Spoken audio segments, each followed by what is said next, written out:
This is my responsibility to the kingdom. With God's hands, we will reach into every corner of the island and bring it like a newborn babe, screaming into the light.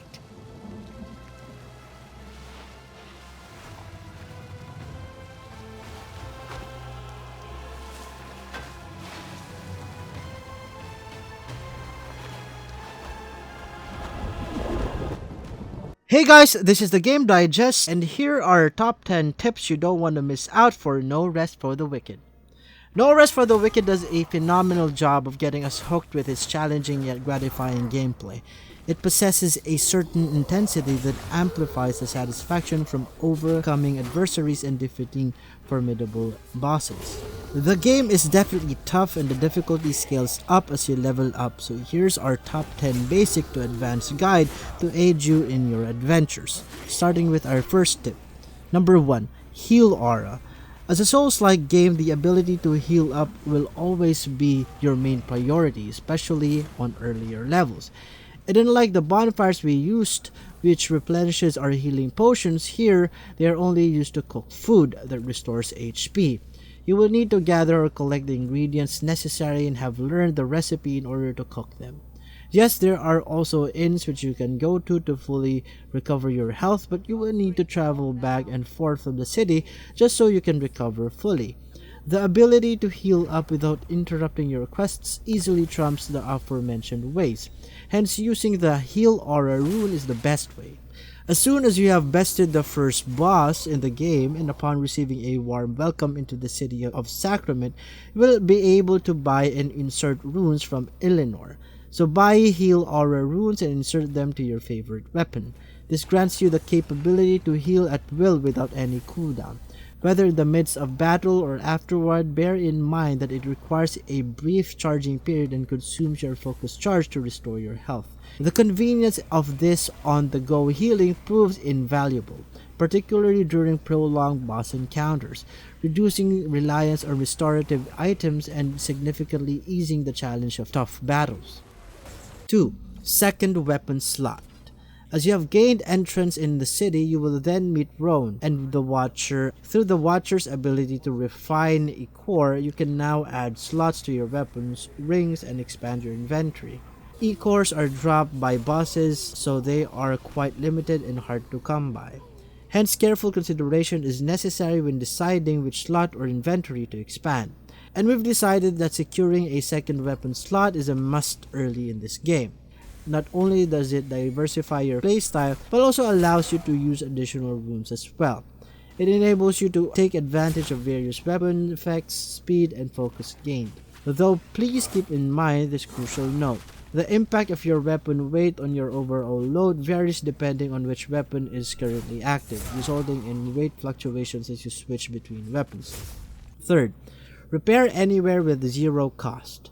In this game, one of the most significant challenges you'll encounter isn't a boss or any monster, but rather the durability of your weapons. Dying imposes a penalty by reducing the durability of your weapons, which poses a significant challenge in the game, given the abundance of such instances. Repairing them is quite costly and often requires you to travel back to the blacksmith. Yes, you can use your repair powders, but they come at a cost as well. So one way to counter this is by making a utility weapon. This weapon's main purpose is to improve your quality of life in the game. Pick one common type weapon with 4 slots and insert utility runes in it. Like here, repair and return runes are inserted. This weapon is not intended for combat purposes, so there's no need to equip it during battles, and that's why you don't need any fancy weapons. Just common ones with 4 slots will do. Now, you might ask, how can you repair without equipping them? Performing the repair skill requires focus charge, and that's what your main weapons do. Hitting enemies with your main weapons and parrying enemies charges up your focus charge, and that's it. Once you have accumulated sufficient focus charge and the battle has concluded, you can then equip your utility weapon and perform the repair skill. Yes, your focus charge will remain as you unequip your main weapon, making it possible to perform the repair skill. What you need to note is that this skill requires 150 focus charge, so putting a bit of stat points in your focus attribute is needed. Having the ability to repair anywhere is incredibly beneficial, as it streamlines your gameplay by eliminating the need to constantly travel back and forth for weapon repairs. Fourth, gather up. Gathering wood and ores is one of the most important tasks in the game. You will be able to chop down trees and mine or dig up ores. You will need tons of these resources for weapon upgrades, crafting, and building projects, so make sure to gather them as much as you can. Indeed, these resources are scattered across the map and replenish over time, but each zone boasts its unique variety. Therefore, gathering them while completing quests in a particular zone is the optimal approach. This prevents a dilemma of having to return to a specific zone solely to chop down a single tree. 5. Build. Upgrading the establishment in Sacrament boosts both your arsenal and gameplay. It expands the item you can buy, runes you can equip, weapons and armors you can craft, and a lot more. We included this because it's crucial to begin rebuilding or upgrading establishments as soon as possible, because as you level up, the time required for these tasks increase. So make it a goal to always rebuild a project running while you are taking quests. And this also relates to tip number 4, which is to gather up the required resources as much as you can, as these building projects require a ton of resources. Also note that delaying these upgrades can delay your progress in the game as well. 6. Maximize weapon switching.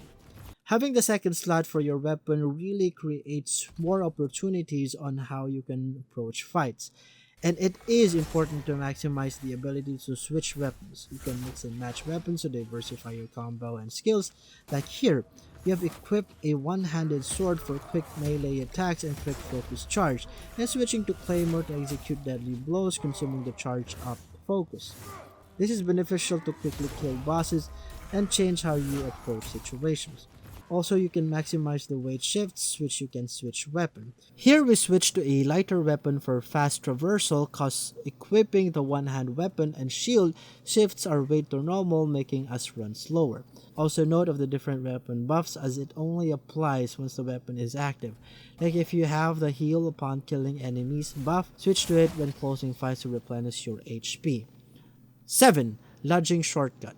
As the serum, you were gifted a room inside the rookery where you can stash items, and this is very helpful as you will need to frequently unload resources and gears early in the game due to limited inventory slots. The problem with this lodging is that it is far up in the city and requires a great amount of travel time. Thus, it is really important to repair the lodging staircase via Maker Downloads. Doing so creates a shortcut from the marketplace to your lodging, cutting the travel time and making it easier to access your stash. It only requires pine wood and copper ores, which can be gathered in the early zones in the game. 8. Upgrade Filmore Smithy ASAP.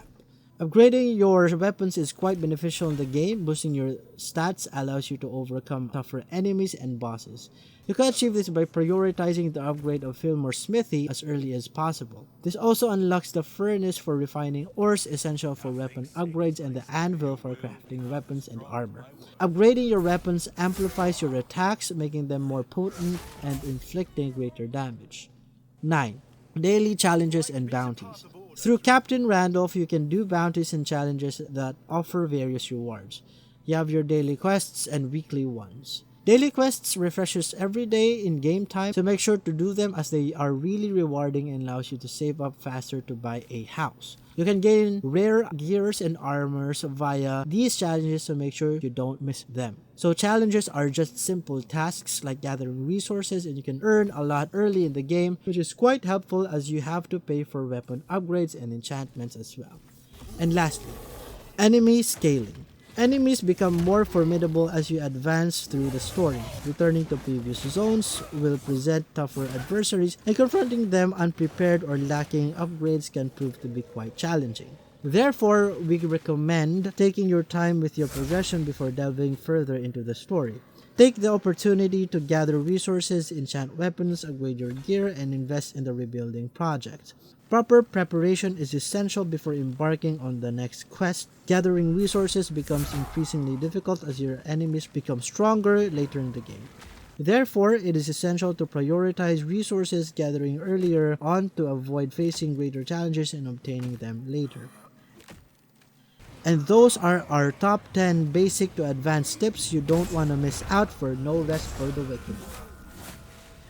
Feel free to post down below your comments about our videos. Stay tuned for more No Rest for the Wicked tutorials and game guides. If you want more gaming content, be sure to hit the like and subscribe button to the Game Digest, and don't forget to enable notifications by clicking on the bell icon.